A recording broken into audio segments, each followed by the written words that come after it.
ಲೋಕಸಭಾ ಚುನಾವಣೆಯ ಫಲಿತಾಂಶ ಹೊರಬಿದ್ದು ದಿನಗಳೇ ಕಳೆದರೂ ಬೆಳಗಾವಿಯಲ್ಲಿ ಮಾತ್ರ ಆರೋಪ ಪ್ರತ್ಯಾರೋಪಗಳು ಮುಗಿಯುತ್ತಲೇ ಇಲ್ಲ. ಶಾಸಕ ಲಕ್ಷ್ಮಣ್ ಸವದಿ ಸರಿಯಾದ ರೀತಿಯಲ್ಲಿ ಕೆಲಸ ಮಾಡಿಲ್ಲ, ಆದ್ದರಿಂದ ನನ್ನ ಮಗಳಿಗೆ ಲೀಡ್ ಕಮ್ಮಿ ಬಂದಿದೆ ಎನ್ನುತ್ತಿರುವಂತಹ ಸತೀಶ್ ಜಾರಕಿಹೊಳಿ ಸವದಿ ವಿರುದ್ಧ ಆರೋಪಗಳನ್ನು ಮುಂದುವರೆಸಿದ್ದಾರೆ. ಅಥಣಿಯ ಕಾರ್ಯಕರ್ತರಿಗೆ ಧನ್ಯವಾದ ಸಲ್ಲಿಸಲು ಆಯೋಜನೆ ಮಾಡಲಾಗಿದ್ದಂತಹ ಸಭೆಯಲ್ಲಿ ಮಾತನಾಡಿದ ಅವರು, ಶಾಸಕರು ಚುನಾವಣೆ ವೇಳೆ ಯಾವುದೇ ಒಂದು ತರಬೇತಿ ಕಾರ್ಯಕ್ರಮಗಳಲ್ಲಿ ಭಾಗಿಯಾಗಲಿಲ್ಲ, ಸರಿಯಾದ ರೀತಿಯಲ್ಲಿ ಪ್ರಚಾರ ಕೂಡ ಮಾಡಲಿಲ್ಲ.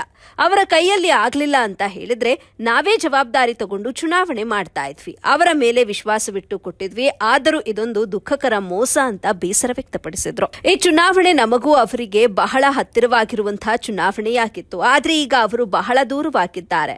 ಆದರೂ ಆಗೋದಿಲ್ಲ ಒಳ್ಳೆಯದಕ್ಕೆ ಎನ್ನುವಂತೆ ಇನ್ನು ಮುಂದೆ ಈ ತಪ್ಪುಗಳನ್ನು ಸರಿಪಡಿಸಿಕೊಂಡು ಮೂಲ ಕಾಂಗ್ರೆಸ್ಸಿಗರಿಗೆ ರಕ್ಷಣೆ ಕೊಡುವಂತಹ ಕೆಲಸವನ್ನ ನಾನು ಮತ್ತು ಎಂಪಿ ಪ್ರಿಯಾಂಕಾ ಮಾಡ್ತೇವೆ ಅಂತ ತಿರುಗೇಟು ನೀಡಿದ್ರು. ಇನ್ನು ಮುಂದಿನ ದಿನಗಳಲ್ಲಿ ಎಂಪಿ ಅಂದ್ರೆ ಹೇಗಿರಬೇಕು, ಎಂಎಲ್ಎ ಅಂದ್ರೆ ಹೇಗಿರಬೇಕು ಅಂತ ತೋರಿಸುತ್ತೇವೆ ಅಂತ ವ್ಯಂಗ್ಯವಾಡಿದ್ರು. ಇದೇ ವೇಳೆ ಚಮಕೇರಿ ಮಡ್ಡಿ ಕಾಂಗ್ರೆಸ್ ಕಾರ್ಯಕರ್ತ ಮತ್ತು ಸಮಾಜ ಸೇವಕರಾದ ಮೆಹಬೂಬಾ ಮಖಾನದಾರ, ಗಜಾನನ ಮಂಗಸೂಳಿ, ಎಸ್ಕೆ ಬುಟಾಳೆ, ಅನಿಲ್ ಸುನದೋಳಿ, ಅಸ್ಲಾಮ ನಾಲಬಂದ, ತೌಫೋಧಾ ಸಾಂಗಲೀಕರ, ಸಿದ್ಧಾರ್ಥ ಶಿಂಘೆ, ಸಲಾಮ ಕಲಿ, ಶಿರಾಜ್ ಸನದಿ, ಆರೋನ, ಆಶಿಫ್, ಖಲೀಫಾ, ಬಿಲಾಲ ನಾಲಾಬಂದ ಹಾಗೂ ಅಶಫಕ ಮುಖಾನದಾರ ಉಪಸ್ಥಿತರಿದ್ದರು. ವರದಿ ರಂಜಾನ್ ಮುಜಾವರ್, ಎಬಿ ನ್ಯೂಸ್ ಸಂಸ್ಥಾಪಕರು, ಅಥಣಿ. ಆಮೇಲೆ ಸ್ಲೋ ಆಗಿ ಆ ಕಡ್ಡಿ ಕೊರ್ದು ಸರಿ ಯಾವುದೊಂದು ಸೀರಿಯಲ್ ಬರ್ತಾರ, ಸ್ಲೋ ಆಗಿ 10 ನಿಮಿಷ ತೋರಿಸ್ತಾರ. ಹಂಗೆ ಎಲೆಕ್ಷನ್ ಮಾಡ್ತೀವಿ, ನಾವು ನೋಡ್ತಾ ಇದ್ದೀವಿ, ಏನು ಮಾಡ್ಲಿಕ್ಕೆ ಆಗೋಲ್ಲ. ಅವ್ರಿಗೆ ಹ್ಯಾಂಡ್ ಓವರ್ ಮಾಡಿದ್ವಿ, ನಾವು ಎಲೆಕ್ಷನ್ ಮಾಡ್ತಾ ಅವ್ರನ್ನೆಲ್ಲ ನಂಬಿದ್ವಿ ನಾವು. ಸ್ಲೋ ಮಾಡಿದ್ರು ಅವರು. ಯಾವುದೇ ಒಂದು ತರಬೇತಿ ಕಾರ್ಯಕ್ರಮ ಭಾಗವಹಿಸಲಿಲ್ಲ, ಸರಿಯಾದಕ್ಕಿಂತ ಪ್ರಚಾರ ಮಾಡೋದಿಲ್ಲ. ಸೊ ಇದೆಲ್ಲ ನಾವು ಕಣ್ಣವ್ರಿಗೆ ನೋಡಿದ್ದೀವಿ.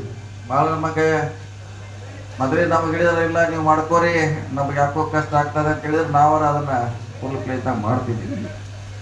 ಅದನ್ನ ಆ ಕಡೆ ರಾಜ್ಯಕ್ಕಾಗಿ ಅವ್ರು ಮಾಡಿದ್ರು. ಅವ್ರು ಯಾಕೋ ನಮ್ಮವ್ರು ಆ ಕಡೆ ಅಳಿಗಾಳ್ತಾವ್ರಿ, ಬಾಸುಳ್ ಮಕ್ಕಳದಾರ. ಸೊ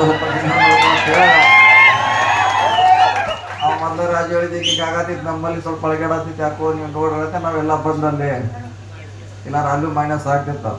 ರಾಜು ಮೊದಲೇ ಹೇಳಿದ್ ನಮಗೆ ಹಿಂಗೆ ಆಗತ್ತಿದ್ವಿ, ಸ್ವಲ್ಪ ಹುಷಾರಿರಿ ನೋಡ್ರಿ ನಮ್ಮನ್ನ ಅವ್ರು ನಮ್ಮ ಮೊದಲೇ ಎಚ್ಚರಿಕೆ ಕೊಟ್ಟಿದ್ದಾರೆ. ಆದರೆ ಇಲ್ಲಿ ನಾವೇನೋ ವಿಶ್ವಾಸ ಇಟ್ಟು ಕೊಟ್ಟಿದ್ದೀವಿ, ಆದರೆ ಭಾಳ ಅಂದರೆ ಭಾಳ ಅತಿ ದುಃಖಕರ ಮೋಸ ಇದು. ಅಂತ ಏನ ಮೋಸ ಅಂದಿಲ್ಲ, ಭಾಳ ಅಂದ್ರೆ ಭಾಳ ನಂಬಿದ್ದೀವಿ. ಇದೊಂದು ಅವ್ರಿಗೆ ನಮ್ಗೆ ಹತ್ತಿರ ಬರೋಕೆ ಒಂದು ಒಳ್ಳೆ ಅವಕಾಶ ಇತ್ತು. ಮತ್ತೆ ದೂರ ಗ್ಯಾಪ್ ಭಾಳ ಆಯ್ತದೆ ಮತ್ತೆ. ಅದಕ್ಕಾಗಿ ನಾವೇನೋ ಬಯಸಿದ್ರು ದೈವ ಅಂದ್ರೆ ಬೇರೆ ಬಯಸ್ತಿದಂತ. ಏನಾಗಿದ್ರೆ ಒಳ್ಳೆಗೆ ಆಗಿದೆ ಅಂತ ಹಿರಿಯ ಶಾಸ್ತ್ರ ಇದೆ, ಏನಾಯ್ತು ಒಳ್ಳೇದಕ್ಕಾಗಿದೆ ಅಂತ. ಒಂದು ಕಡೆ ಹೆಚ್ಚುಗಳಾಗ್ಯಾವ, ಒಂದು ಕಡೆ ಕಡಿಮೆ ಆಗಿದೆ. ಮುಂದಿನ ದಿನಗಳಲ್ಲಿ ಸರಿ ಮಾಡುವಂಥ, ಮೂಲ ಕಾಂಗ್ರೆಸ್ಸರಿಗೆ ರಕ್ಷಣೆ ಕೊಡುವಂಥ ನಿಮ್ಮ ಕೆಲಸಗಳನ್ನು ಮಾಡುವಂಥ ಪ್ರಿಯಾಂಕಾ ನಾವು ಮಾಡ್ತೀವಿ. ಬಹುಶಃ ನೀವೆಲ್ಲ ಗಟ್ಟಿಯಾಗಿ ನಿಲ್ದೇ ಹೋಗಿದ್ರೆ, ಭಾಳ ಡೌನ್ ಆಗಿದ್ರೆ ಭಾಳ ನಮಗೆ ಸಮಸ್ಯೆ ಆಗಿರುತ್ತೆ. ಯಾಕಂದ್ರೆ MLA ಥರ ಇಲ್ಲೂ 70,000 ಫೈನಾನ್ಸ್ ಆಗಿಬಿಟ್ಟಿದ್ರೆ ನಾವು ಗೆಲ್ಲೋದು ಕಷ್ಟ ಆಗ್ತದೆ. ನೀವೆಲ್ಲ ಯಾವುದನ್ನು ನೋಡದೆ ಪಕ್ಷ ನೋಡಿದ್ರೆ